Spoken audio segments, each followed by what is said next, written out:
यमुनानगर से सामने आया ये मामला किसी फिल्मी कहानी से कम नहीं लगता। एक महिला, दो प्रेमी और फिर एक ऐसी साजिश जिसने एक युवक की जान ले ली। रिश्तों की उलझन, भरोसे के टूटने और गलत फैसलों की ये कहानी धीरे धीरे एक खतरनाक मोड़ तक पहुंच गई। ये मामला 28 साल की स्नेहा से जुड़ा है। जब स्नेहा ने कॉलेज जाना शुरू किया, उसी दौरान उसके पड़ोस में रहने वाले अमित से उसकी नजदीकियां बढ़ने लगी। शुरुआत में दोनों के बीच सिर्फ बातचीत और दोस्ती थी, लेकिन समय के साथ ये रिश्ता प्यार में बदल गया। दोनों अक्सर मिलते थे और एक दूसरे के साथ काफी समय बिताते थे। उन्हें लगता था कि उनका ये रिश्ता आगे भी चलता रहेगा। लेकिन साल 2022 में स्नेहा के परिवार ने उसकी शादी संजय नाम के युवक से तय कर दी। परिवार की इच्छा के आगे स्नेहा ज्यादा कुछ नहीं कर सकी और उसकी शादी हो गई। शादी के बाद उसकी नई जिंदगी शुरू हो गई। वहीं अमित ने भी कुछ समय बाद अपने परिवार की मर्जी से शादी कर ली। बाहर से देखने पर ऐसा लगता था कि दोनों अपनी अपनी जिंदगी में आगे बढ़ चुके हैं। हालांकि स्नेहा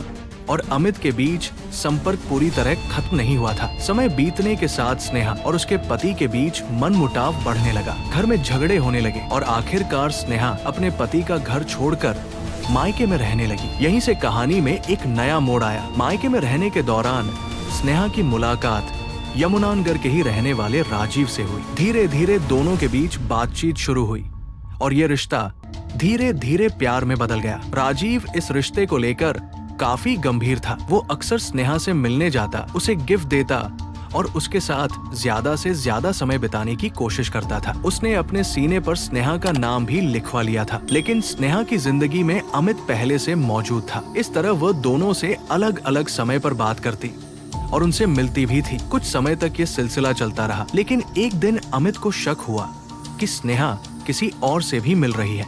जनवरी 2026 में एक दिन जब अमित और स्नेहा की मुलाकात हुई तो अमित ने उससे सीधे पूछ लिया कि राजीव कौन है। इस बात को लेकर दोनों के बीच बहस शुरू हो गई। बातचीत के दौरान स्नेहा ने माना कि वो राजीव से भी मिलती है। उसने ये भी कहा कि अगर वो अचानक राजीव से दूरी बना लेगी तो राजीव नाराज हो सकता है, क्योंकि उसे शादी के सपने दिखाए गए थे। इसी बातचीत के दौरान एक खतरनाक योजना बनाई गई। 1 मार्च को राजीव का जन्मदिन था। योजना के मुताबिक स्नेहा ने राजीव को रंजीतपुर इलाके के पास एक सुनसान जगह पर मिलने के लिए बुलाया। राजीव को ये जगह थोड़ी अजीब लगी, लेकिन वो तय समय पर वहाँ पहुँच गया। वहाँ बैठकर दोनों ने कुछ देर बात की और राजीव को ड्रिंक दी गई। कुछ समय बाद उसे चक्कर आने लगे और वो कमजोर महसूस करने लगा। इसी दौरान वहाँ अमित भी पहुँच गया। इसके बाद राजीव पर हमला किया गया और उसकी मौत हो गई। उधर जब राजीव देर रात तक घर नहीं लौटा तो उसके परिवार को चिंता होने लगी। काफी इंतजार के बाद परिवार ने पुलिस में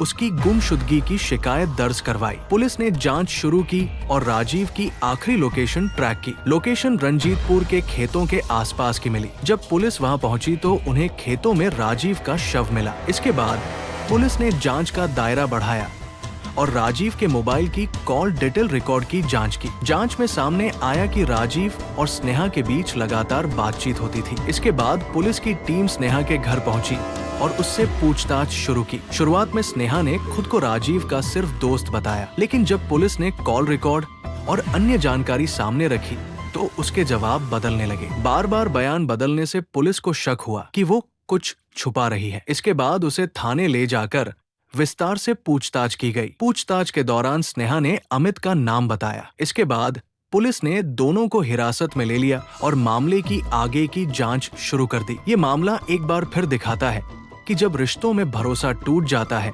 और लोग गलत फैसले ले लेते हैं तो उसके परिणाम बहुत गंभीर हो सकते हैं। अब इस पूरे मामले में आगे की कानूनी प्रक्रिया जारी है। अगर आपको ये कहानी पसंद आई हो तो वीडियो को लाइक, शेयर और सब्सक्राइब जरूर करें। साथ में नोटिफिकेशन बेल आइकॉन को दबाना बिल्कुल भी मत भूलिएगा। मैं हूँ विकास लोमश। फिर मिलूंगा एक नई सच्ची कहानी के साथ। तब तक के लिए नमस्कार। सुरक्षित रहिए, सतर्क रहिए। जय हिंद, जय भारत।